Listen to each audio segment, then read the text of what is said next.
আজকে দেখলাম দুঃখের সাথে বিদায় নিচ্ছে, আমার যাওয়ার পালা, এখন আমার বিদায়ের পালা।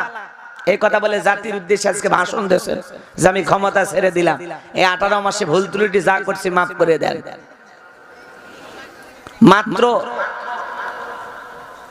15 বিলিয়ন রিজার্ভ ছিল বাংলাদেশে, উনি এখন এটা 34 বিলিয়ন করে গেছে, এবং 6 মাসের খাদ্য মজুদ আছে। এই কথাগুলো বলে অনেক কথা বললেন যে দেশের অর্থনীতি ভেঙে পড়ছিল, প্রশাসন ভেঙে পড়েছিল, সেই ভাঙ্গা দেশটাকে আমি দায়িত্ব নিতেই চাইনি, ছাত্ররা জোর করে আমার দায়িত্ব দিয়েছে।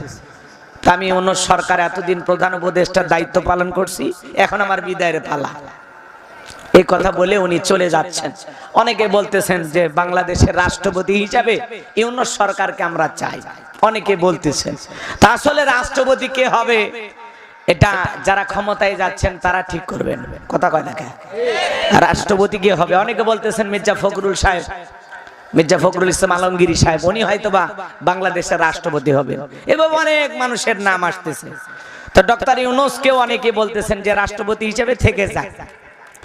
তা আমরা জানি না, তবে আমরা আল্লাহর কাছে দোয়া করি, আল্লাহ এদেশের এমন কিছু শাসক আমাদেরকে দেন যাদের মাধ্যমে দেশের কল্যাণ হবে, জাতির ভাগ্যের পরিবর্তন হবে, কথা বলে ঠিক কিনা?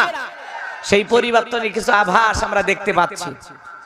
গতকালকে দেখেছেন আপনারা বিএনপির চেয়ারম্যান, আগামীর প্রধানমন্ত্রী, হয়তো আগামীকালকে শপথ হয়ে যাবে। তো উনি গেছিলেন আমিরে জামাত ডক্টর শফিকুর রহমান তার বাসায় তাকে শুভেচ্ছা জানানোর জন্য।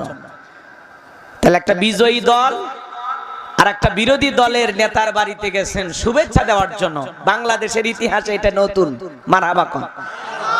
এরপরে নাহিদ ইসলামের বাসায় গেছেন, তাকে ফুলের শুভেচ্ছা দিয়েছেন, ছোট ছোট বাচ্চারা চকলেট দিয়েছেন, ফুল উপহার দিয়েছেন। জনাব তারেক রহমান উনি এগুলো গ্রহণ করেছেন।